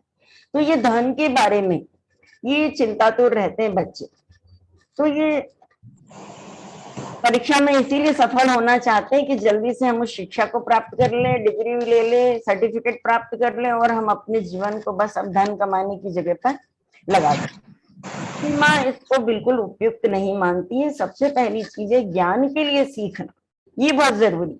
प्रकृति के विकास के लिए सीखना, जीवन को विकसित करने के लिए शिक्षा को प्राप्त करना, ये शिक्षा का पहला सिद्धांत होना चाहिए। हर बच्चे को के अंदर कूट कूट करके भरना है कि तुम्हें इस दौड़ में शामिल नहीं हो रहा है ना, होना है जो तुमने पाश्चात्य शिक्षा पद्धति से प्राप्त, पाश्चात्य लोगों से सीखा है तुमने। लेकिन वो इस चीज को बिल्कुल नहीं मानते आज के बच्चे। वो नहीं जानते कि आत्म प्रभुत्व क्या है, आत्म अनुशासन क्या है, नियंत्रण क्या है। इससे उनको कोई लेना देना नहीं, वो इसको एक कपोल कल्पना मात्र मानते हैं। लेकिन हमें इससे उनको बाहर निकलना है। उनके लिए एक ही चीज महत्वपूर्ण है, केवल धन कमाना और इस दुनिया की दौड़ में दौड़ना। उच्चतर जीवन के लिए ना तो उनके अंदर कोई प्यास है, न कोई लगन है। ये लगन पैदा करना हमारा धर्म और कर्तव्य है। और सबसे बड़ी चीज है कि ये जो हमारी मानव चेतना है, इसके ऊपर जो शिक्षा का प्रभाव आ रहा है, वो सबसे पहले इससे आशय क्या है, जो हम जीवन जी रहे हैं, तो ये जीवन जी रहे हैं तो वो हम कैसे जी रहे। सबसे पहली चीज हम अपने आप के बारे में देखिए, हम नन्हे मुन्ने बच्चों के बारे में बात नहीं कर रहे, क्योंकि जो हम कर रहे हैं वो कर रहे हैं। तो पहली चीज है हमारे जीवन में क्या है, क्यों है, इसे समझने के लिए बहुत जरूरी है कि हम पृथ्वी पर आए क्यों, हमारे जीवन का इस चेतना से क्या संबंध है। तो सर्वप्रथम ये जीवन क्या है, तो जीवन इस विषय पर चिंतन करें तो एक यात्रा नहीं करते हम, जैसे एक स्थान से दूसरे स्थान पर जाते हैं, तो जीवन एक तीर्थ यात्रा की तरह है। और जीवन को जीना एक यज्ञ है, एक कला है। और दिव्य जीवन जीना सचमुच में सौभाग्य की बात। तो मानव इस शरीर में रहते हुए एक तीर्थ यात्री है, वो यात्रा कर रहा है, लेकिन किस चेतना में करता है, किस प्रकार से करता है, और उसका उसी का महत्व है। वो जीवन को सचेतनता में जीता है या अवचेतना में जीता है, ये उसको अपने अंदर से देखना, खुद को सीखना पड़ेगा कि वो किस चेतना में सचेतन है या अवचेतन है। तो पहली चीजें, जो सचेतनता में जो जीवन जिया जाता है, वो हर क्षण उसमें कुछ होने की संभावना होती, कुछ नवीन होता है, नए नए फूल खिलते हैं, प्रगति के नए नए पथ खिलते हैं। और इस प्रकार से वह मनुष्य हर क्षण कुछ नया अपने को उत्साह, उमंग और नई चेतना को अनुभव करता है। वहां पर कुछ पाने की प्यास होती है, साहसिक शक्तियां उसके अंदर जागृत होती है, और इस प्रकार से अपरिमित विस्तार की वो ऊंचाइयों को अपने अंदर ही स्पर्श करता है, प्राप्त करता है, और उसके साथ में एकाकार भी हो जाता है। सावित्री यदि अपन पढ़ते हैं तो उसमें यही तो है, चेतना की महायात्रा ही तो है। तो ये जो अकल्पनीय विस्तार और ऊंचाइयां जब उसके अंदर उसको स्पर्श करती है, और उसके अंदर जब वो चीजें उतरती है, यदि वो सचेतन हो, खुला हुआ होगा, तो बालक या मानव, तभी उसको उसकी अनुभूति हो सकती है। लेकिन जो अचेतनता में हम जो जीवन जीते हैं, कर्म करते हैं, व्यवहार करते हैं, लेकिन हम सब यंत्रवत होते हैं, चाहे वो कोई भी उम्र का व्यक्ति है, बच्चा नहीं। हम बच्चे की बात नहीं कर रहे, क्योंकि हम तो भगवान की सब बच्चे ही हैं। ये हमारे संदर्भ में भी ये सब बातें हैं। तो सबसे पहली चीज है, जिस सुबह को हम उठते हैं और नई सुबह तक हम क्या करते हैं, हम नींद में भी दौड़ लगाते, हम दौड़ते ही रहते हैं, दौड़ते ही रहते हैं। उठना है, उठ गए, खाना है, खा लिया, चलना है, चल लिए। तो जो कुछ भी हम खाते हैं, वो हमारा खाना जो है वो उस चेतना में नहीं होता, कोई भी कर्म उस चेतना में नहीं होता। यही हमारे जीवन की सबसे बड़ी दिक्कत। हमें ऐसा लगता है कि हमें देरी हो रही है। किस बात की देरी हो रही है, कहाँ जाना है? क्या हमने कभी अपने आप से प्रश्न पूछा है कि हमें ठहरना है? क्यों ठहरना है? कैसे ठहरना है? जाना कहाँ है? एक विद्यावती कोकिल ने बड़ी सुंदर एक कविता लिखी है जाना है उस पार, मुझे जाना है उस पार। बहुत सुंदर कविता, वो पढ़ने लायक है हम सब की। तो हमको यही नहीं पता हमें जाना कहाँ। तो जो हमारी जो सोने की आदत है, जो हालत है, इतनी बुरी है, इतनी बुरी है। मैंने तो कुछ बच्चों को ऐसा भी देखा है कि बोले दीदी फिल्म देखे बिना हमको नींद नहीं आती, कुछ खाए बिना नींद नहीं आती, कुछ पिए बिना नींद नहीं आती, कुछ सुने बिना नींद नहीं आती। और कुछ तो ऐसे भी हैं कि जो गोलियां खाकर ही उनको नींद आती। तो सबके अलग अलग। ये क्या शिक्षा है? ये जीवन कैसे और कब तक चलेगा? और ये कैसे संस्कार हैं? किसी ने रोका भी नहीं हमको कि ऐसा मत करो। लेकिन सच पूछा जाए तो आज एक युवा से पूछो कि रात को वो देर से क्यों आ रहा है, तो कहेगा फ्रेंड के यहाँ गया था, दोस्त के यहाँ गया था। क्यों? उसका कोई उत्तर नहीं, कोई ना कोई बहाना वो बना ही देता है। तो ऐसे कई है। भगवान ने हमारे लिए सब कर्मों को करने का समय निश्चित किया है, और वह हमारे शरीर का धर्म भी है, हमारे जीवन का भी धर्म है। तो सबसे पहली चीज है, इस धर्म के पालन से हम कैसे अपने आप को जोड़ें, कैसे शिक्षित करें, ताकि हमारा जो जीवन है और जीवन को चलाने वाले जो उपकरण है, शरीर, प्राण, मन और हृदय, ये सारे के सारे चैतन्य हो उठे, अनुशासित हो उठे, ताकि हमारे ऊपर अचित का, अज्ञान का, अंधकार का कोई भी आक्रमण, ये मर मर करके जीने की, डर डर करके जीने की जो वृत्ति है, इसके जिम्मेदार तो हम स्वयं। हमें सबसे पहले आत्मचिंतन करना होगा कि क्यों हो रहा है, ये क्यों अज्ञान, आलस्य और अचेतना में हम अपने शरीर को, अपने जीवन को ढो रहे हैं। ये सहज मुस्कान कहाँ गायब है? हम बाहर से ठहाके लगा रहे हैं। प्रदर्शन भरा जीवन है हमारा, ये अंदर ही फल फूल रहा, ये कड़वा सकते हैं। तो ये जो अंदर विचारों का भयावह तूफान है, भावों का तूफान है, मस्तिष्क को दौड़ाने वाली निरर्थक गतिविधियां हैं जो दिमाग को दिन भर दौड़ाती रहती हैं, निरर्थक गतिविधियां हैं, प्राणिक ऊर्जा का ह्रास हो रहा है, और उसका परिणाम हमारा शरीर भुगत रहा है, शरीर रोगी बन रहा है, और एक दिन वो मृत्यु को भी प्राप्त कर। एक अंग की गलती से, हमारी गलत सोच से, गलत विचार से, गलत कल्पना से हमारी प्राण शक्ति का ह्रास, उसके बाद शरीर को के ऊपर उसका एक बहुत ही खराब परिणाम आ रहा है, और शरीर, एक की गलती से चारों की पिटाई हो रही। तो इसको हमें रोकना होगा।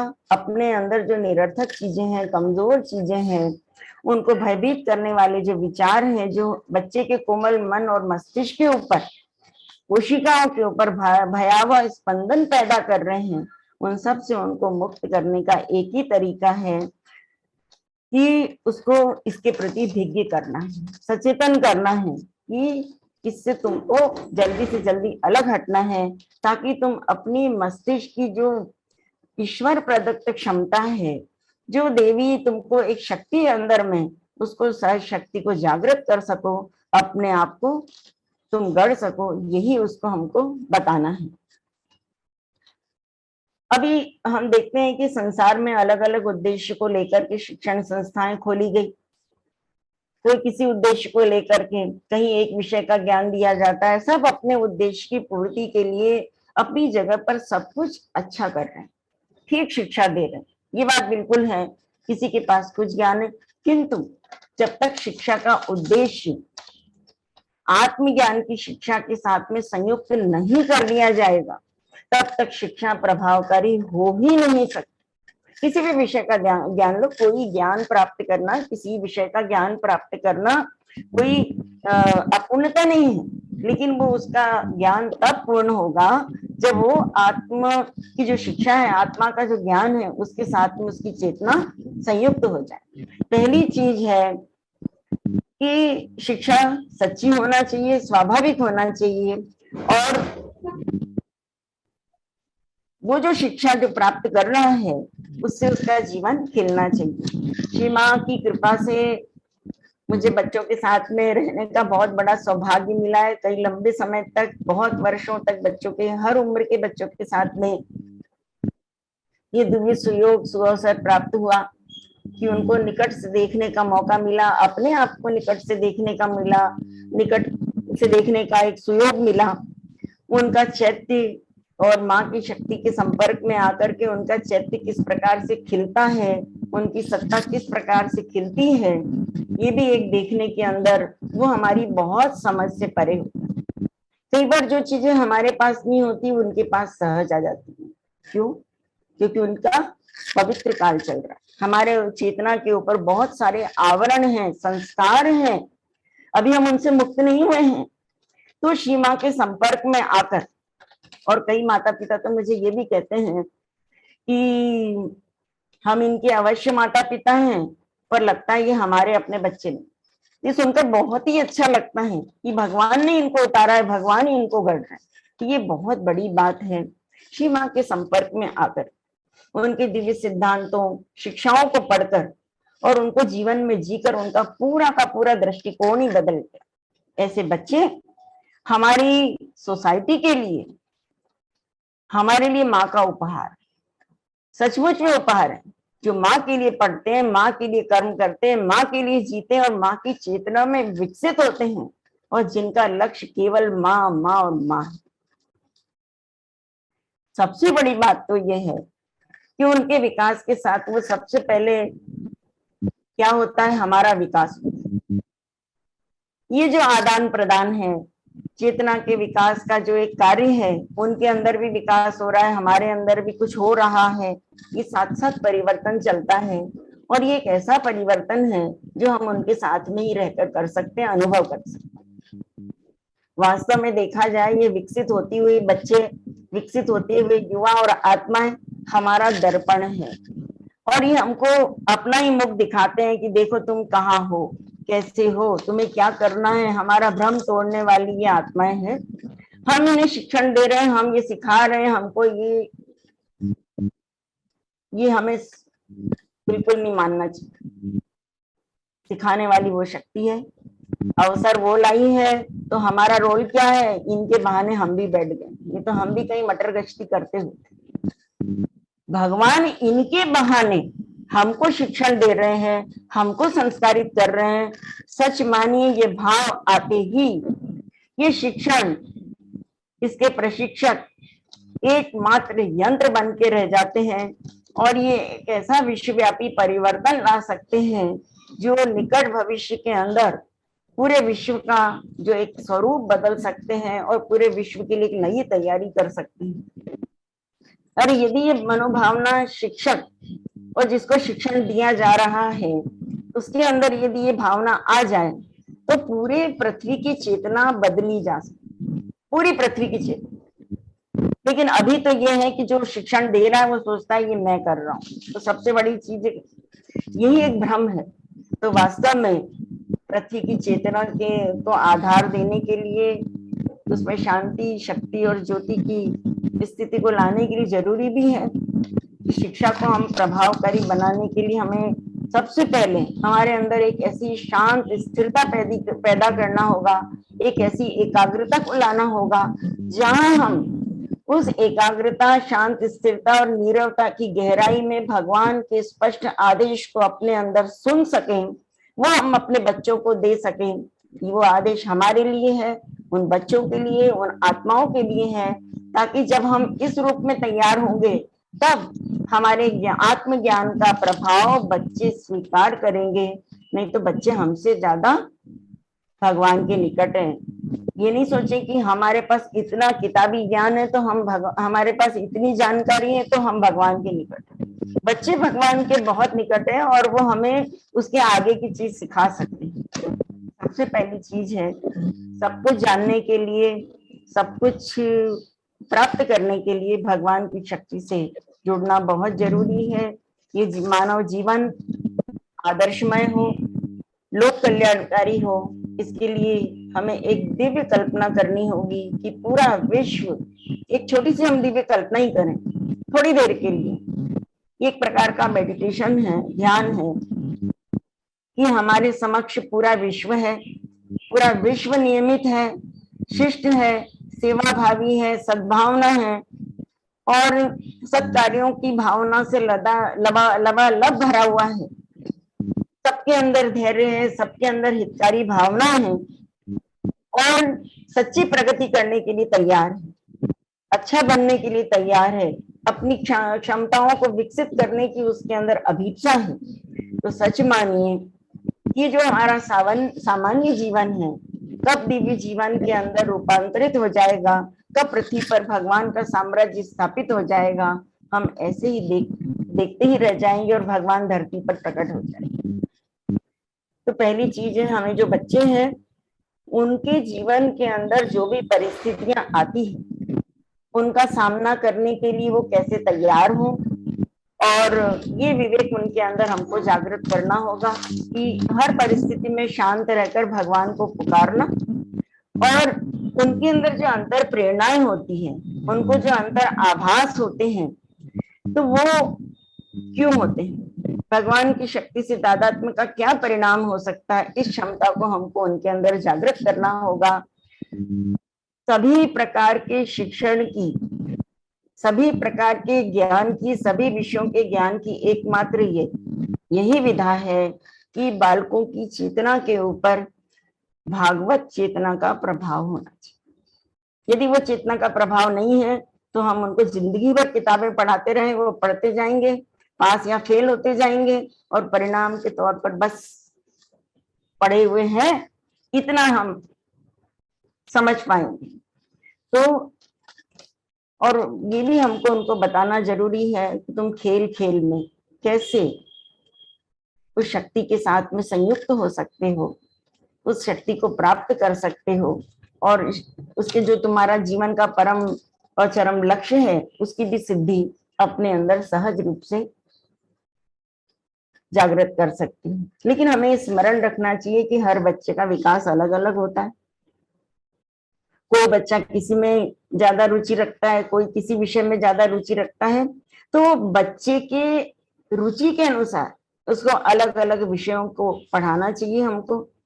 लेकिन आजकल स्कूलों में हम देखते हैं या कहीं भी हम देखते हैं जहां पर शिक्षा दी जाती है कि एक विषय को सबको एक साथ पढ़ा दिया जाता है। श्रीमान श्री अरविंद ने कभी भी इस पद्धति का समर्थन नहीं किया है। उन्होंने स्पष्ट कहा है कि जिस बच्चे के अंदर जिस विषय को ग्रहण करने की क्षमता हो, उसके अंदर जो ग्रहणशीलता है उसके अनुसार उसको, उस बच्चे को उस विषय का ज्ञान देना चाहिए, उस ज्ञान की परिपूर्णता तक ले जाने का प्रयास करना चाहिए। लेकिन ये क्या है, प्रभावहीन तरीका जो आज दिया जा रहा है, इसका कोई ठोस प्रभाव नहीं होता है। इसमें क्या होता है, पैसा कम खर्च होता है, साधन कम लगते हैं और समय कम लगता है। लेकिन श्रीमान श्री अरविंद की जो शिक्षा पद्धति है उसमें समय बहुत लगता है, क्योंकि एक ही जीवन के अंदर बहुत कुछ निर्माण कर देने के सूत्र वहां पर हैं, साधन वहां पर हैं, शक्तियां वहां पर विद्यमान हैं। और बच्चे को सबसे पहले हमको स्वतंत्रता भी देनी पड़ेगी कि बच्चा जिस चीज में स्वतंत्रता पूर्वक, रुचि पूर्वक सीख सकता है, वो सीखने की उसको ललक जागृत करनी पड़ेगी। तो हम सबसे पहले तो ये देखें, जिस चेतना की हमने बात की है, वो जो चेतना है, तो वो चेतना हम कैसे प्राप्त करें। तो बच्चे को ये सिखाना बहुत जरूरी है कि तुम्हारी अंदर हृदय की गहराई में एक चेतना है, और उस गहराई के अंदर वो प्रतिष्ठित है। कौन? वो तुम्हारा स्वामी, वो तुम्हारा आराध्य, वो तुम्हारा सर्वस्व, वो तुम्हारा सब कुछ, जो तुमको सब कुछ दे सकता है। वो भगवान का दिव्य अंश है, ज्योतिर्मय सत्ता है, और एक केंद्र है, और केंद्र के आसपास तुम्हारा शरीर है, प्राण है, मन है, हृदय है, तुम्हारी समूची सत्ता है। उसके निर्देशन में, उसके सानिध्य में, उसकी शरण में जाकर के जो तुम पा सकते हो, जो तुम विकसित हो सकते हो, जो हो सकते हो, कोई भी बाहरी शिक्षक, कोई भी शिक्षण संस्थान, कोई भी ऊंचे से ऊंचा गुरु भी तुमको वो नहीं दे सकता, वो नहीं कर सकता, वो नहीं बना सकता। जो तुम्हारी आंतर सत्ता तुमको अंदर से गढ़ सकती है और तुमको तुम्हारा निर्माण कर सकती। तो उसके लिए हर बच्चे को एक चीज सिखाना चाहिए हम सबको, और वो है प्रार्थना। उसको ये प्रार्थना सिखाना चाहिए कि भगवान, मैं जैसा भी हूं, जो भी हूं, तुम मुझे अपना लो, तुम मुझे स्वीकार कर लो, मैं तुम्हारा होना चाहता हूं। बस यदि हमने भगवान को इतनी सी प्रार्थना कर दी, भगवान ने अपने आलिंगन में ले लिया, तो दुनिया की कोई ताकत नहीं है कि हमें भगवान की उस शक्ति से अलग कर सके। यही वो मूल शिक्षा है, चैत्य शिक्षा, जो हमें हर बच्चे को, हर विश्व के एक एक आत्मा को हमें इस भारतवर्ष को देनी है। उस बच्चे का की श्रद्धा, समर्पण जितना गहरा होगा, वो उतना ही उनकी कृपा के निकट स्वतः पहुंच जाएगा। हमें धक्का देने की कोई जरूरत नहीं है। हम अपना अपना जो धक्का देने की जो वृत्ति है उसको अपने पास रखें, लेकिन उसकी चेतना को खोलें, ये उसको दें हम उसको। तो प्रभु की शक्ति के आगे उसके अंतर के जितने भी विकार हैं, आवेग हैं, उद्वेग हैं, अशांतताएं हैं, अविद्या है, प्रतिशोध है, इच्छाएं हैं, कष्ट हैं, संघर्ष हैं, तो ये सारे के सारे समाप्त हो सकते हैं, रूपांतरित हो सकते हैं। लेकिन कैसे? प्रत्येक माता पिता को बच्चा धारण करने के पूर्व अपने अंदर उसकी आवश्यक तैयारी करनी होगी। जब उनके अंदर की ये सब चीजें निकल जाएंगी, जब बच्चा धरती पर आएगा, वो धारण करेंगे, बच्चा धरती पर आएगा, तो वो शुद्ध आचरण होगा उसका, उसके कर्म शुद्ध होंगे, उसका चिंतन शुद्ध होगा, उनके संकल्प शुद्ध होंगे, और उसका परिणाम बच्चे के की जो अंतर शक्तियां हैं उनको वो दिव्य कर देगा, पूरा का पूरा दिव्य बना देगा।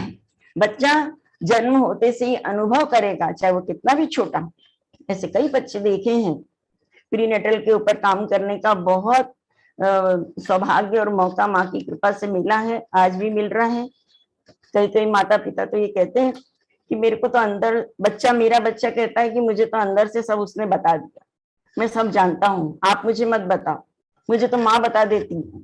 ये सुन के कैसा लगता है, ये कौन सी दुनिया के बच्चे पैदा हो रहे हैं। हमारा लक्ष्य भी वैसा ही होना चाहिए कि जो हम कर्म करना चाहते हैं उस कर्म के अंदर हमारी पूरी भक्ति होना चाहिए, हमारा पूरा समर्पण होना चाहिए। तब जाकर के किस प्रकार की आत्माएं धरती पर आती है, तो वो बच्चे कहते हैं हमें लिखाने वाली, पढ़ाने वाली, हमारे हाथों को गति देने वाली सब कुछ वही है। और ये सब हम तो बौद्धिक विषय की जानकारी देने वाले एकमात्र क्या है, एक नाटक के पात्र हैं। हमारे पास तो केवल इतना ही है, लेकिन संपूर्ण ज्ञान तो वो अंदर से प्राप्त करता है, लेकिन संयुक्त होने से ही वो ज्ञान प्राप्त करता है। हम चाहते हैं कि हमारे बच्चे फूल की तरह खिले, अपने अंतरस्थ भगवान के चरणों में उन्हें हमें स्वयं को चढ़ाना सिखाना होगा कि तुम अपने आप को प्रभु के चरणों में चढ़ा दो, तुम एक छोटी छोटी कलियां हो, और ये आत्माएं फूल की तरह खिलना, चढ़ना और समर्पित होना, मिट जाना और मिल जाना, इसकी शिक्षा यदि वो प्राप्त कर लेंगे तो सचमुच में विश्व की मानव चेतना में वह अग्नि ज्वाल उत्पन्न किया जा सकता है, वह ऊर्जा उत्पन्न की जा सकती है जो वास्तव में जीवन को जीने के लिए आवश्यक है और वातावरण के रूप में भी होना चाहिए। यदि एक एक मनुष्य के अंदर, एक एक बच्चे के अंदर ये अग्नि ज्वाल जागृत हो जाए तो अंधकार उसकी चेतना पर कैसे आक्रमण कर सकता है? बिल्कुल नहीं कर सकता। अहंकार, अज्ञानता और अविद्या की क्या ऐसी मजाल है कि उस आत्मा को की चेतना को गिरा सके? एक एक बच्चे को हमें ये बताना होगा कि उसकी ये जो ज्ञान है, ये सच्चा ज्ञान है, इसकी जननी कौन है? इसकी जननी है भारत माता, भारत देश। और उसी के ज्ञान को लेकर के वो अपने अंदर नव सृजन की शक्ति को जागृत कर सकते हैं। यह इनकी गुरु भी है और माता भी है और विश्व माता भी। जब भारत विश्व माता जैसी आध्यात्मिक शक्ति का देश जिंदा है तो विश्व की एक भी आत्मा को, एक भी बालक को चिंता करने की इस धरती पे जरूरत ही नहीं है। कि जरूरत क्या है? उसकी शरण में जाने की जरूरत है, उसकी शिक्षा सिद्धांतों को अपने जीवन में जीने की जरूरत है, उसके शिक्षा सिद्धांतों के अनुसार अपनी चेतना का विकास करने की जो एक प्रक्रिया है उससे अपने आप को गुजारने की जरूरत है। अपनी सत्ता के प्रत्येक स्तर को शोधन करने की जरूरत है। जब शोधन और दिव्यीकरण हो जाएगा और दिव्य सौंदर्य की महिमा जब उस बच्चे के अंदर स्वतः खिल उठेगी तो बच्चा अपने आप एक उदाहरण होगा। लेकिन उसकी महिमा को सबसे पहले भारतीयों को स्वीकार करना होगा, भारत की सरकार को स्वीकार करना होगा। जब हम सब स्वीकारेंगे कि हमारे पास आत्मा का ज्ञान है, वो प्रभावशाली ज्ञान है, शक्तिशाली ज्ञान है, इसमें चैतन्य शक्तियां विद्यमान है, तब जाकर के विश्वास पूर्वक जब हम किसी को कोई चीज देते हैं तब उसके ऊपर भगवान की मुहर होती है, भगवान की शक्ति का आशीर्वाद होता है। और जब हम ऐसे ही किसी को कोई चीज दे देते हैं तो वह निष्प्रभावी होती है। सचमुच में मानव चेतना को विस्तारित करने के लिए ये बहुत जरूरी है कि हमें भगवान की शक्ति के प्रति श्रद्धा और विश्वास होना बहुत जरूरी। जो श्री अरविंद की शिक्षा है ये तो अंतहीन शिक्षा है। कितनी इसके बारे में चर्चा की जाए, कितनी इसके बारे में चिंतन मनन किया जाए, कितना भी जीवन में जिया जाए, तो भी हम पहली सीढ़ी पर, ये हमारा पहला दिन है ऐसा हमें मानकर चलना ही होगा, क्योंकि अंतहीन शिक्षा है जो हमें सीखनी है, सिखानी है। हमें युवा बने रहना है, दिल और दिमाग से, शरीर से युवा बने, शरीर से भी युवा बने रहना है। हमें बुढ़े नहीं होना है। हम बूढ़े तब होते हैं, माँ ने कहा है कि जब हम सीखना बंद कर देते, सीखना ही नहीं चाहते, प्रगति की कोई इच्छा नहीं। हमारी समय सीमा थोड़ी समाप्ति की ओर है। ठीक है, तो सबसे पहले हमें सबसे पहले हमें एक सूत्र के साथ में इसको मैं समायोजन करूंगी कि जो चेतना हमारे अंदर जागृत हो गई है, हमारे लिए अंदर एक ही सूत्र है कि मेरे अंतर की ज्वाला को बुझना तो मंजूर नहीं है, तो फिर अपने सच्चे सूर्य से मिलना ही एक राह बची है, मिलना ही एक राह बची है। और अंत में जब तक हम उस चेतना को न पालें और उसको ही स्वभाव में न उतार लें, तब तक जिससे सब कुछ व्यक्त हुआ है, हमारी यात्रा न तो रुक सकती है, न कोई रोक सकता है। यही हमारे जीवन का सत्य है। और भगवान ने जिस महत्तर उद्देश्य के लिए जीवन दिया है, हम उसको इसी जीवन में, इसी शरीर के माध्यम से उस कार्य को अपने अंदर संपन्न कर सकें। यही अभीप्सा और प्रार्थना के साथ में अपने शब्दों को विराम देते हुए आप सबको साधुवाद देती हूँ कि आपने सबने मनोयोग पूर्वक सुना। ओम शांति शांति शांति। नमस्कार।